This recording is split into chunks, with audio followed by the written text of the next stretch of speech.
Good morning, my name is Miss Ellie White, and I'd like to tell you a little bit about being in a prison in South America. I was in the prison of San Juan de Lurigancho, which is in Lima, Peru. It is 50,000 of the world's worst mass murderers and rapists of all of South America. Sounds quite ominous, right? Well, I went there at the request of a local man who said that he wanted to take me around and we would venture out into the prison and speak to people. And so I went on a trip to Colombia and Moyobambo and the Amazon River. And when I got back to Lima, I notified him that I had arrived back and was ready to go visiting at the prison. When we arrived, that was an ordeal in itself. The gentleman who picked me up at my hotel had forgotten to put water in his car, and so we were stopped at a gas station overheated for like an hour and a half trying to find a container to put water into to take back to his car. So we arrived at the prison, and there were 150 guards, and 40 of those being prison pastors from various churches all over mostly Lima area.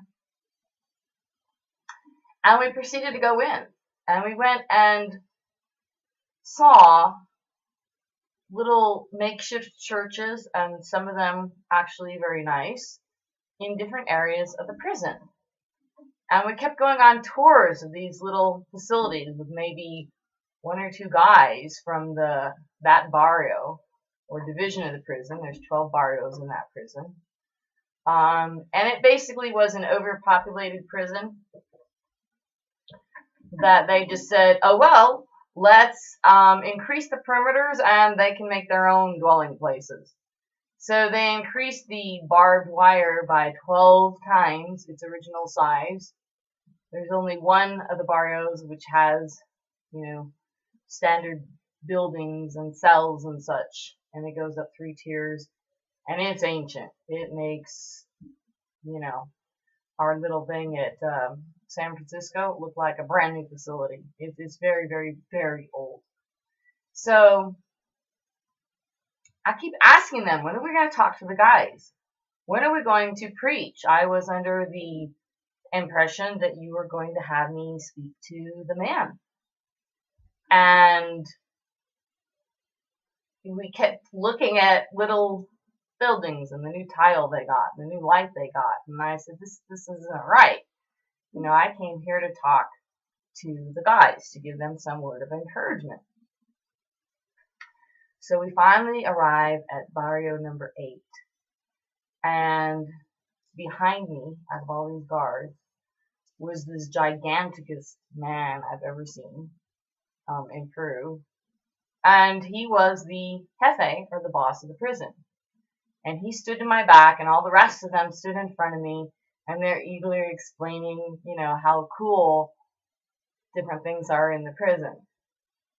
And they had about a dozen guys sitting there weaving baskets and purses and stuff to try to sell. And all of a sudden, God spoke to me and said, you need to ignore all this butt kissing that's going on and turn around and speak to the man that's behind you, because he's been praying to me and I have things that I want you to tell this man. So I turned around and I said, God told me that you've been praying. And as God fed these words to my heart and mind, he said, you've been praying about this. And this is what he wants you to know. And he also said, you've been praying about that. And that's what he wants you to know. And as we began to speak, as soon as I went to begin to turn, and God had told me to speak to this man, there was a visible wind swirling around and encircling just the two of us. And I don't know how to explain it, but you could see it. There were little elements of color and distortion that you couldn't see beyond it. And we were inside this little cocoon, if you will, of the Holy Spirit. And I just continued. God said, tell him that, I know you've been praying this, and this is what I want you to know. And that conversation continued for about 2 hours. I mean, this guy must have been the most prayingest individual on the earth. Deep, serious concerns and prayers emanating from his heart constantly, day in and day out. And, each item, it was just laid out like bullets. There wasn't a huge discussion on each single thing that it took 2 hours. That was how many things he had prayed and had serious questions about. And so it continued. And God said, you're praying this. And this is what he wants you to know. And God said, you're praying that. And that's what he wants you to know. And as we came to an end, I turned back to look at the other individuals, and they immediately, all standing there with their eyes open and their jaws dropped, started clamoring, tell us what it is that God told you to tell him. So it was instantly obvious that they were not able to hear our discussion.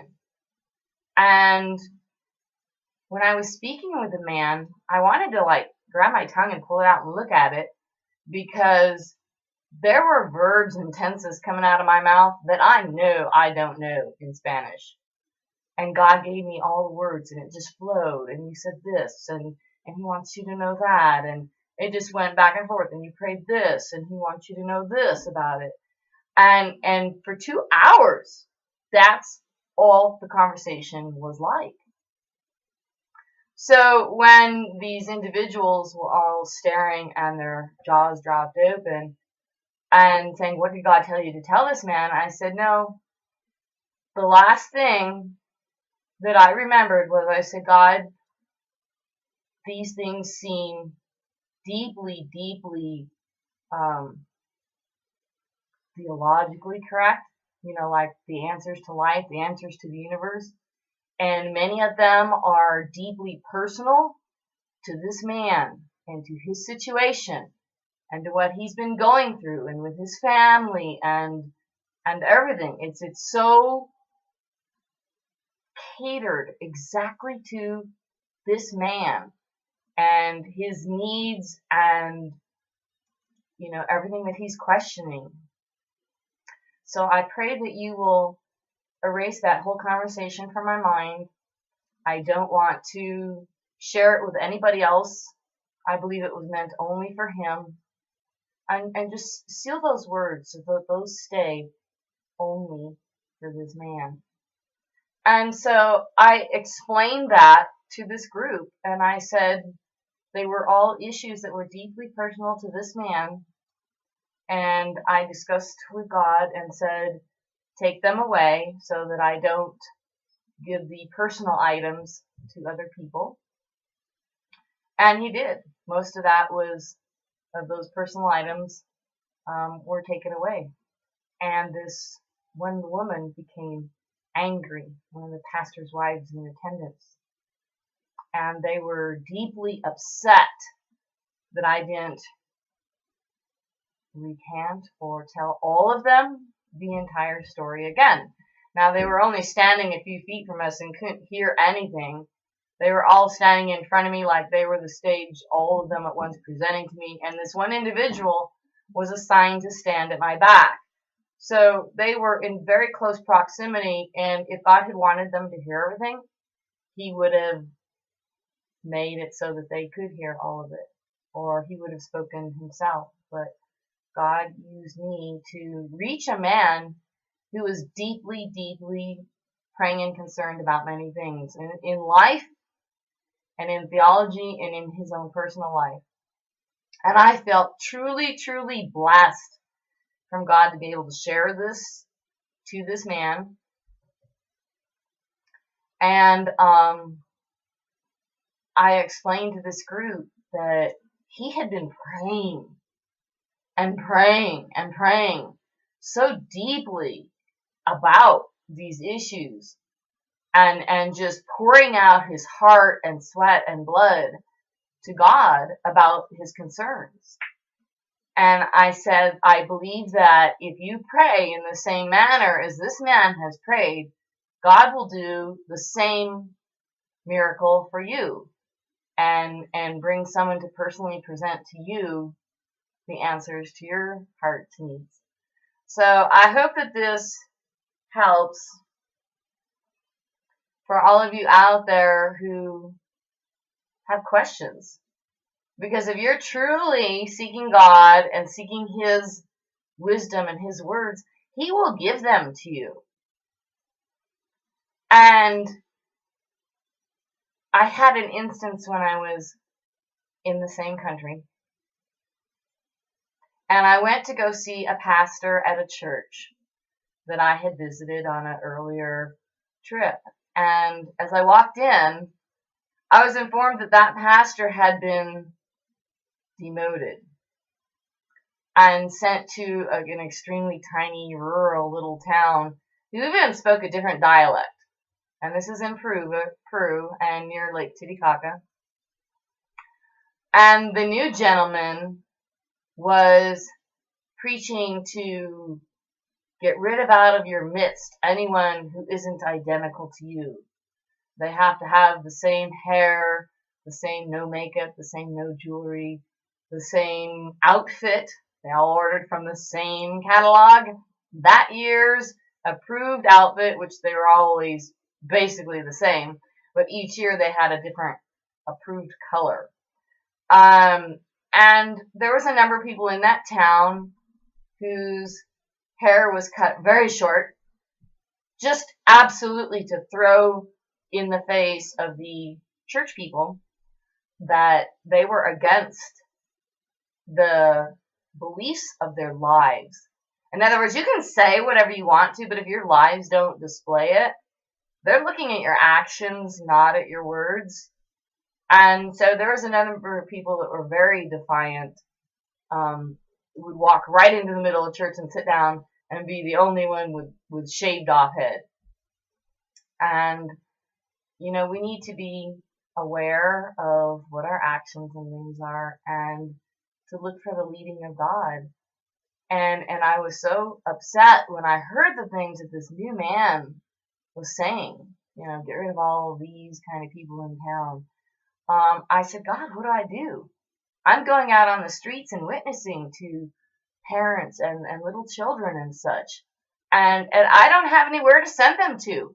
You know, when I leave, they need a church and fellowship, so that they can stay strong in their faith, so that they can learn, so they can share needs and prayer requests and happy singing and such to God. And I said, I don't have anywhere to send these people. You know, what do I do? And as I was sitting there, God had me turn the pages of my Bible. And I read this verse. And then grab another chunk of pages. And then read the next verse. And another chunk of pages. And read the next verse. And as I did so, only one verse or so appeared readable. All of the rest of the area on both pages facing me were absolutely blurred out. So God was giving me a direct speech, verse by verse by verse, as I flipped to these different passages, times about a dozen times. And He told me exactly what to do in this town and in this situation. So if you are truly pure in your heart, and that means just pray and get rid of any sins in your life, and don't be practicing any secret sin, because then you're worshiping the devil. You're not even worshiping God at all. And pray. So you're reading the Bible, you're praying, you're keeping sin out of your life, and God will do that. Now, you can't just go, okay, I haven't read my Bible in years, so I'm going to open it up and God's going to point to the right verse. It doesn't work that way. You need to put in the time and energy and effort to actually study and pray and read your Bible and drive away temptation. And if you drive away the temptation, God says evil and the devil will flee from you. So all you have to do is be sincere in that effort to do that, and God will drive away the temptation, and you will find it actually quite easy to live sinless. Once you confront those temptations and drive them away and use the Holy Scriptures to refute evil, you will become successful in your life, and you will get from the Bible 2 or 3, I do, little jewels every day as I'm reading the Scriptures. Things that I can read a sermon 1,000 times. And God will show me 2 or 3 new little jewels that I never understood about that passage before every time I sit down and read. So God will reward you if you seek Him diligently. And He will show you in the Scriptures exact words. Or He will bring someone to you that will speak God's words. Not like Job's friends, but God's words. So seek God diligently, and you can find Him anywhere, even in the middle of the prison San Juan de Lurigancho down in South America. I hope this helps you all. Please feel free to write me at buffalostudy@yahoo.com or contact me through paypal.me/buffalostudy@yahoo.com. And let me know how things are going in your life, or comment on this video, provided that you know who doesn't take it down. Thank you so much. Have a great day. Again, this is Miss Ellie White coming to you. Take care. God bless.